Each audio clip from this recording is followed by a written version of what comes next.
예전에 이집트 얘기할 때 곽 교수님께서 많이 얘기하셨던 것 중에 하나가 자기네들이 이해하기 힘들고 에이 설마 저렇게까지 발전했겠어 라고 할 때 저거 외계인이 해준 거 아니야? 이런 얘기 한다고 그러잖아요. 아프리카에도 이거 외계인 기술 아니야? 외계인이 전해준 문명 아니야? 이런 얘기 있어요? 네, 있습니다. 이게 말리 도곤족 오. 얘기인데요. 말리는 요즘 뉴스 보면은 뭐 폭력적 단체, 뭐 JNIM, 뭐 이슬람 국가 단체들의 무장 활동, 뭐 투아레그, 북쪽에 사는 투아레그 분리주의 단체 활동, 무장 활동 해가지고 되게 정세가 불안하다는 걸로만 알려져 있는데 사실 역사적으로 보면 말리가 정말 문화적으로 굉장히 풍성했습니다. 이게 제국이 있었죠. 예, 말리 제국이 있었고, 그다음에 도곤족은 이제 말리 중부에 이제 반다이가라라는 절벽지대, 말리하고 부르키나파소라는 또 내륙 국가인데 거기 국경지대에 거주하는데 동굴에 삽니다. 절벽을 깎아가지고 이게 동굴에 터전을 잡는데 도곤족이 천문학은 잘 모르지만 이제 육안으로 관측하기 힘든 뭐 시리우스 B라는 존재를 이게 1862년에 이제 발견이 됐는데 그 이전부터 알았다고, 그러니까 수천 년 전부터 알았다고 전해집니다. 그래서 뭐 이외에도 뭐 오심전, 공전주기, 토성의 고리 모양 이런 것들이 이제 구전으로 해서 전승이 됐다라는 얘기가 있습니다. 그래서 옛날부터 이제 어떤 굉장한 천문학적 지식을 가지고 있었다라고 이렇게 알려져 있는데 또 어떤 분들은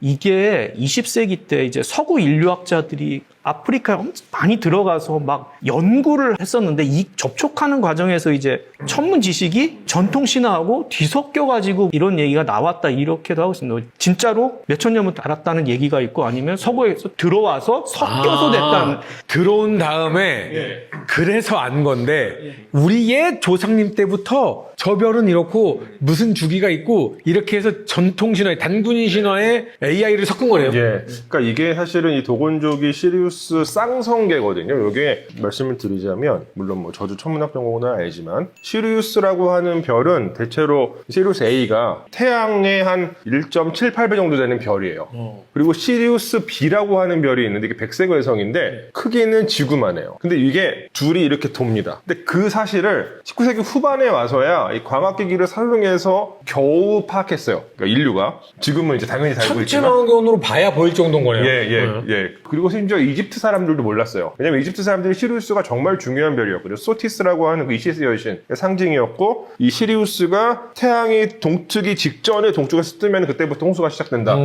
요게 이제 어떤 판단 기준이어서 정말 오랫동안 관측을 하고 관찰했었는데도 이집트 사람들도 쌍성계는 몰랐어요. 왜냐면 이게 육안으로 보이지 않거든요.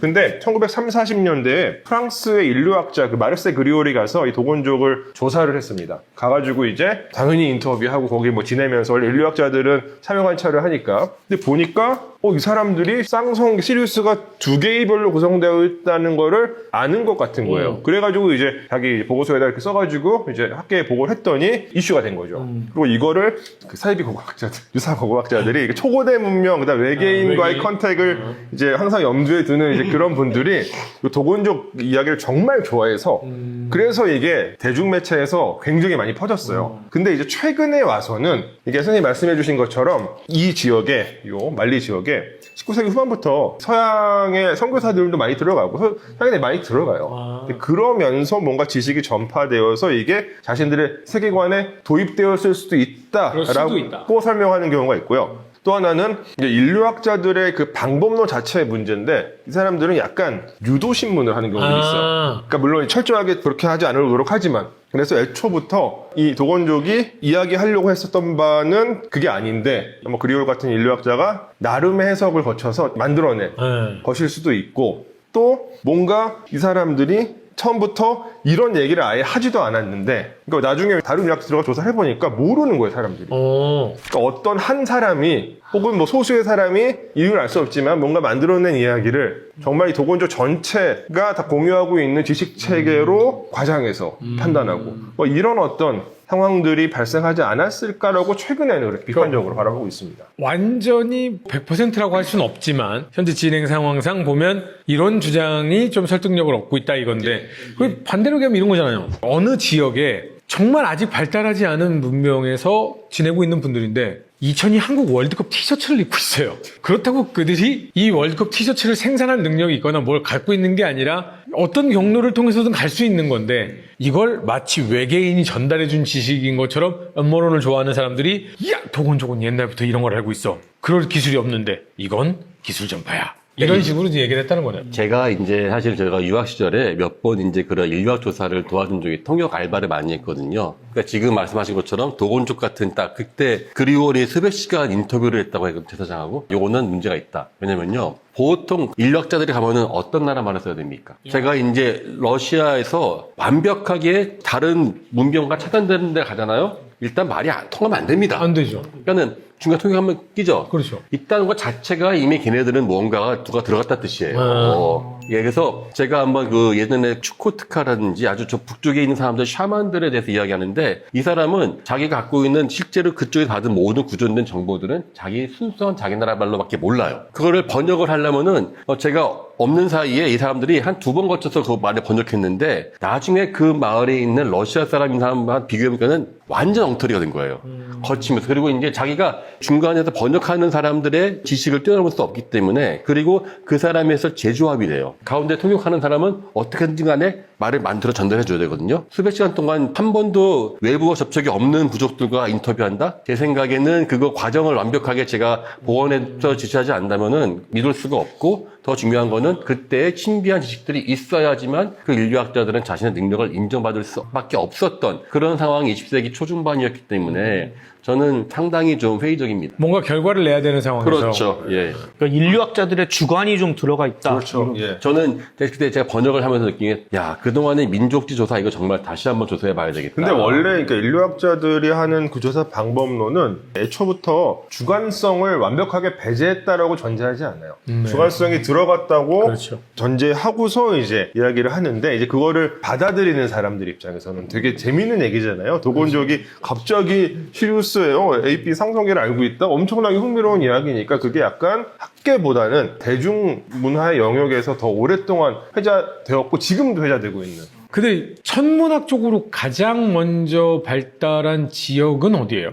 근데 천문학은 사실 선사시대 때부터 왜냐하면 천문학이라고 하는 것은 어떤 시간과 공간의 어떤 지표가 되는 인덱스이기 때문에 아마 선사시대 때부터 인간들은 지속적으로 관심을 갖고 방향을 알아야 되고 날씨를 알아야 되고 뭐 이렇잖아요. 그다음에 이제 지금이 1년 중 어느 때인지를 알 수 있잖아요. 그러면 농사 쪽이 더 중요한 거 아니에요? 전부 다 중요하지 않을까요? 결국은 농사가 제일, 왜냐면은 사냥 같은 경우는 대응해서 내가 딴 데로 옮길 수 이동을 한다든지 하는 약간의 그러한 그 행동의 반경에 다양한 선택의 폭이 있다면은 농사는 모든 선택의 폭을 자기 스스로 막아버린 거거든요. 더더욱이 절대적으로 천문학적 지식에 의존해서 날씨를 파악해야 되죠. 근데 저는 우리나라에서는 천문학 지식이 그나마 가장 잘 남아있는 나라가 고구려예요. 근데 그게 사실 다른 나라도 있었겠지만 고구려 같은 경우는 벽화가 있습니다. 벽화 보면은 왜 천정 부분에 이렇게 수많은 사신도하고 별자리, 북두칠성, 북극성 다 나오거든요. 그 전부 다 천문학 지식에 의거를 했어요. 심지어 우리나라 그 조선시대에 보면은 천상열차 분화지도라는 책 보면 명문에 아예 원래 고구려 천문도를 새긴 것이다. 라는 기술들이 있을 정도로 해서 아마 어쨌든 그 지역이 제일 발달했을 것이다. 라고 보고 있는데 다른 데도 발달했겠죠. 고구려 정도면 뭐 3, 4세기 뭐 이런 네. 느낌이라면 프랑스 르브르에서 이집트관에 갔을 때 갔다 오셨어요? 별자리가 저 구석 안쪽에 엄청 구석구석에 네. 별자리가 이렇게 그려져 있는데 엄청 자세하게 그려져 그거 있더라고요. 그렇게 오래된 그건 오래는 안 된 거예요. 그건 한 2100년 정도밖에 안 된 겁니다. 아, 그건 2100년 전밖에 안 되는군요. 근데 언제 갔다 오셨어요? 그게 더 궁금해 지금. 그걸 기억하신다는 게 작년에 갔던. 그러니까 그게 사실 되게 중요한 유물이에요. 그 덴데라 천궁도 혹은 덴데라 황도대라고 하는 불리는 유물인데 가장 대표적인 약탈문화지.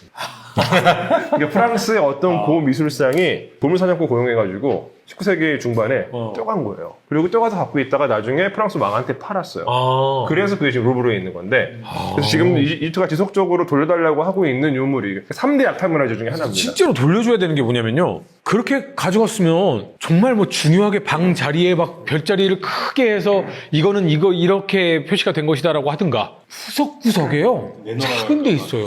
내 나라 모르니까. 근데 이제 그거는 이제 황도 11공을 중심으로 주요한 천체들을 약간 이집트식으로, 이집트식 세계관으로 이제 표현을 해놓은 건데, 정확하게 어느 시점에 만들어졌는지가 분명하진 않아요. 왜냐면 이제 신전에 방에 천장을 장식한 건데, 이게 정확하게 그 공간을 언제 만들었는지 모르겠어요. 신전이 한 200년 동안 만들어졌으니까. 근데 이제 고천문학자들이 그 천체 배치를 살펴보고서 연구를 해보니까 요거는 기본적으로 일색이다. 왜냐하면 이제 시대에 따라서 천체 그 위치가 상대 위치가 바뀌잖아요. 이제 그걸 가지고서 지금 판단을 하고 있는 굉장히 중요한 연구입니다. 근데 이제 그거 이전에도 사실 천문 관련된 기록들은 이집트에서도 상당히 많이 나오고 있고 또 아까 말씀해 주신 것처럼 메소포타미아 쪽 기록들 중에서 더 오래된 것들이 많이 있어요. 그럼 이런 것처럼 야, 이 시기에 이런 건 참 대단하다라고 하는 시대를 넘어서는 기술, 지식 이런 게 있어요. 아프리카에 그 남부에 이제 사는 이제 산족이라고 있습니다. 부시맨.